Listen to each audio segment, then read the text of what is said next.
नमस्कार विद्यार्थी मित्रों। हम जो अधिकारों की बात कर रहे थे कि हमारे संविधान ने हमें जो 6 अधिकार दिए, उनमें से हमने समानता का अधिकार और स्वतंत्रता का अधिकार, 2 अधिकार के बारे में हम पढ़ चुके हैं। अभी आज हम तीसरा जो अधिकार है, शोषण के विरुद्ध अधिकार, उसकी चर्चा करेंगे। तो हमारे संविधान ने हमें शोषण के खिलाफ लड़ने का भी एक अधिकार जो दिया है कि किसी भी व्यक्ति को किसी दूसरे व्यक्ति द्वारा उसका शोषण न हो। किसी का शोषण होता है तो वो दूसरी व्यक्ति, संस्था या सरकार करती है तो ही किसी का शोषण होता है। ऐसी शोषण विहीन समाज की स्थापना का मुख्य उद्देश्य संविधान में शामिल किया गया है, यानी समाज में किसी भी व्यक्ति का शोषण न हो, इसीलिए सारा समाज शोषण विहीन हो, यानी शोषण बिना का हो, ऐसा संविधान का उद्देश्य है जो इस अधिकार द्वारा सिद्ध हुआ। ये अधिकार मिला है तो उससे किसी का शोषण नहीं होगा। तो मनुष्य जो व्यापार करता है, बेगार प्रथा, गुलामी तथा बलपूर्वक करवाई जाने वाली मजदूरी।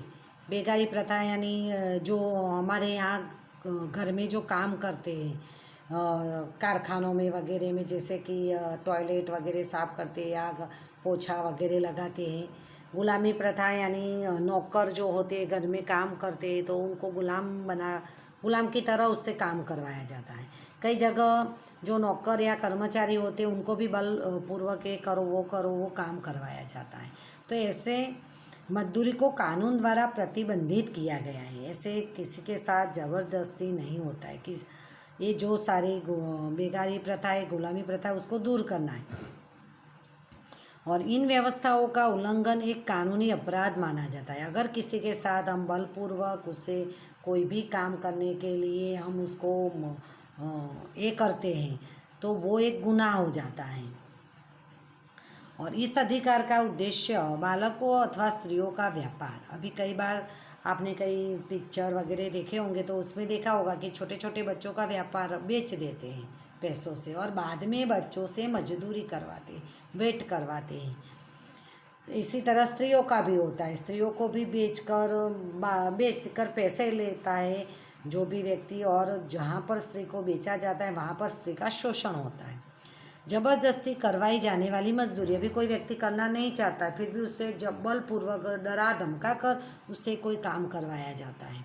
इच्छा के विरुद्ध कार्य करवाना। कोई व्यक्ति की इच्छा नहीं है फिर भी जबरदस्ती उससे कोई काम करवाना, तथा बिना वेतन दिए कोई कार्य करवाने की प्रथा भी कोई है तो उसको मतलब डरा धमका कर उससे कोई काम करा, बदले में उसको पैसे नहीं दिए जाते। तो ये सारी प्रथा का अंत लाना है। किससे? तो शोषण विरुद्ध के अधिकार। अगर किसी व्यक्ति के साथ कोई ज़बरदस्ती काम करवाता है या उसको बेच देता है, उसके इच्छा के विरुद्ध काम करवाता है, काम करवाने के बाद उसको वेतन नहीं देता है, तो ऐसे व्यक्ति कानून की मदद ले सकती है और अपना शोषण जो हो रहा है उसमें से वो मुक्त हो सकती है। तो उसके ये सारे शोषण में से मुक्त हो, उसके लिए ये शोषण के विरुद्ध हमें अधिकार दिया गया है। किसी भी व्यक्ति से बिना वेतन चुकाए अथवा न्यूनतम वेतन से कम वेतन जबरदस्ती या बंधुआ मजदूरी के रूप में कार्य करवाना एक कानूनी अपराध है।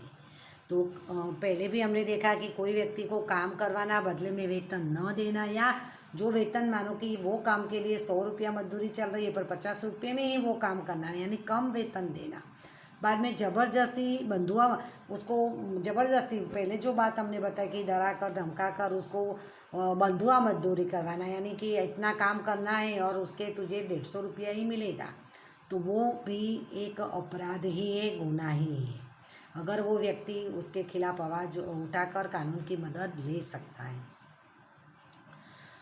14 वर्ष से कम उम्र के बालक को कारखानों, खानों, जोखिम व्यवसायों में निर्माण कार्य, गैरेज, होटल, लारी गल्ला या घरेलू नौकर के रूप में किसी भी काम पर नहीं रखा जा सकता।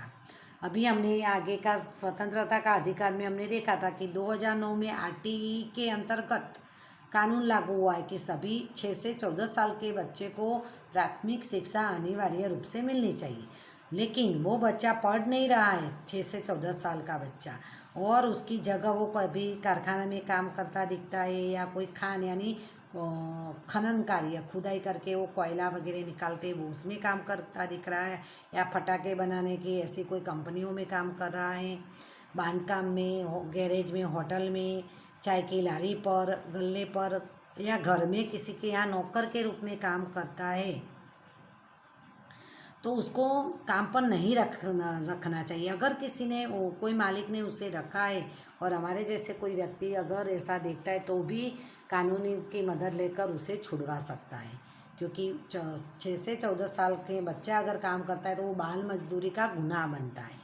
तो कोई जागरूक व्यक्ति भी उसको बचा सकता है, और खुद वो बचना चाहे तो वो भी कानून की मदद लेकर बच सकता है, ये अधिकार के तहत। और बाल मजदूरी उन्मूलन कानून के अंतर्गत उसे अपराधी घोषित किया जाता है, यानी 14 साल के कम उम्र का बच्चा अगर कहीं पर भी कोई भी काम करता है तो वो बाल मजदूरी का उस पर कानून लगता है, गुनाह का कानून लगता है, उसके मालिक पर भी लगता है। जबकि राज्य को सार्वजनिक उद्देश्य की पूर्ति के लिए सैनिक सेवा या राष्ट्रीय कर्तव्यों, समाज सेवा के किसी भी क्षेत्र में धर्म, जाति, लिंग, भाषा, क्षेत्र आदि के भेदभाव के बिना अनिवार्य रूप से व्यक्ति के पास से सेवा लेने का अधिकार है। देखो, ये अपवाद रूप है। अभी राज्य को, देश को कोई सार्वजनिक उद्देश्य को प्राप्त करना है और उसके लिए सैनिक सेवा चाहिए। कई बार ऐसी परिस्थिति आ जाए कि सैनिकों की ज़रूरत ज़्यादा पड़ जाए तो भी वो अनिवार्य रूप से समाज सेवा के लिए वो किसी भी धर्म, जाति के, कोई भी भाषा बोलने वाले, कोई भी एरिया के, बिना भेदभाव के अनिवार्य रूप से व्यक्ति के पास से सेवा लेने का अधिकार हमारे राज्य का, देश का है। यह सेवा बिना वेतन अथवा सवेतन हो सकती है। यह सेवा कभी हमें वेतन नहीं मिले या मिले तो भी करनी पड़ती है। ये अपवाद रूप है, याद रखना, क्योंकि देश को जब ज़रूरत है तो वो अनिवार्य रूप से किसी भी व्यक्ति को भेदभाव के बिना वो समाज सेवा, देश सेवा में जोड़ सकता है। तो ये देखा हमने शोषण के विरुद्ध अधिकार, उससे वो भी याद रखना, वो बच्चों के लिए, स्त्रियों के लिए जो ज़बरदस्ती जो काम डरा धमका कर कम वेतन में काम करवाते उसके लिए अधिकार दिया गया है। अभी जो चौथा अधिकार है धार्मिक स्वतंत्रता का अधिकार, तो ये भी आईएमपी है, याद रखना, बड़ी परीक्षा में भी उस पर से बार बार क्वेश्चन आते हैं। भारत के प्रत्येक नागरिक को उसकी इच्छा के अनुसार अपने मनपसंद धर्म को स्वीकार करने, उसका पालन करने तथा धर्म का प्रचार प्रसार करने का अधिकार संविधान दिया गया है। धार्मिक स्वतंत्रता का अधिकार यानी कोई भी व्यक्ति अपना मन चाहा अपनी जो भी इच्छा है वो धर्म का पालन कर सकता है, उसका प्रचार प्रसार भी कर सकता है, उस पर कोई ज़बरदस्ती नहीं हो सकती। लेकिन ये स्वतंत्रताएं सार्वजनिक व्यवस्था, नीतिमत्ता तथा स्वास्थ्य के में बाधक न बने। अभी हमें ये स्वतंत्रता दी है कि हमें कोई भी धर्म का हम पालन करें, लेकिन उससे हम पूरे देश को नुकसान न पहुंचाए, हमारे खुद के स्वास्थ्य के लिए भी वो खराब न हो। वैसे धर्म का उसी तरह हमें धर्म का, कोई भी धर्म का पालन करना है, कोई भी धर्म में मानना है। इसीलिए कुछ भी आवश्यक नियंत्रणों के अधीन रहकर इन धार्मिक स्वतंत्रताओं का उपभोग करना है। हमें स्वतंत्रता दी है कोई भी धर्म का पालन करने के, लेकिन हमें मर्यादाओं में रहकर वो धर्म का पालन करना है। उससे हमें देश को, किसी भी व्यक्ति को नुकसान नहीं पहुंचाना है। धार्मिक कर्मकांड यानी हमारे धर्म से रिलेटिव जो हम पूजा पाठ, यज्ञ वगैरह विधियाँ करते हैं, प्रार्थना भगवान की करते, पूजा करते आदि स्वतंत्रताओं का उसमें समावेश होता है। धार्मिक स्वतंत्रताओं में कोई भी धर्म से रिलेटिव जो भी उसके पूजा पाठ विधियाँ है वो धर्म का व्यक्ति कर सकता है। भारत में राज्य अपना कोई धर्म नहीं है तथा भारत किसी भी धार्मिक सिद्धांतों या मान्यताओं के आधार पर नहीं चलता है। हमने आगे भी चैप्टर में देखा है, 8वें चैप्टर में, कि भारत बिन सांप्रदायिक राष्ट्र है या धर्मनिरपेक्ष राष्ट्र है। क्यों? तो भारत को अपना कोई धर्म नहीं, वो राज्य अपने कोई धर्म में मानता नहीं है। उसके लिए सर्वधर्म समभाव, सभी धर्म को समान दृष्टि से देखा जाता है। राज्य भी सभी नीतियों में, सभी सार्वजनिक स्थानों में, सभी जगह सभी धर्मों के लिए कोई भेदभाव हमारे देश में नहीं है। एक क्वेश्चन आपको याद रखना है। इसीलिए भारत को बिन सांप्रदायिक या धर्मनिरपेक्ष राष्ट्र कहा जाता है। राज्य किसी भी समुदाय के धार्मिक मामलों तथा मान्यताओं में हस्तक्षेप नहीं करता है, चाहे कोई भी धर्म हो। धर्म से संबंधित संस्थाओं की स्थापना करने तथा उसका संचालन एवं व्यवस्थापन करने की स्वतंत्रता भी धार्मिक संस्थाओं को प्रदान की है। जो भी धर्म हो, हिंदू हो, मुस्लिम हो, ईसाई हो, चाहे जैन हो, वो धर्म की स्थापना के लिए, उसके संचालन के लिए, उसकी व्यवस्था के लिए वो धर्म के जो नेता बड़ा है, जो भी कार्य करता है वो कर सकता है। उसमें देश या राज्य उसमें कोई हस्तक्षेप नहीं करते हैं। कोई भी राज्य सार्वजनिक टैक्स कर यानी टैक्स के द्वारा निमित्त कोष का उपयोग किसी भी धर्म अथवा संप्रदाय के लाभ या उसके विकास के लिए नहीं कर सकता। अभी देश का जो टैक्स है, हम इनकम टैक्स जो चुकाते, वो टैक्स का उपयोग सरकार कोई भी धर्म के लिए, धर्म के प्रचार प्रसार या उसके कोई भी कार्य के लिए राज्य के कर का उपयोग नहीं कर सकती है।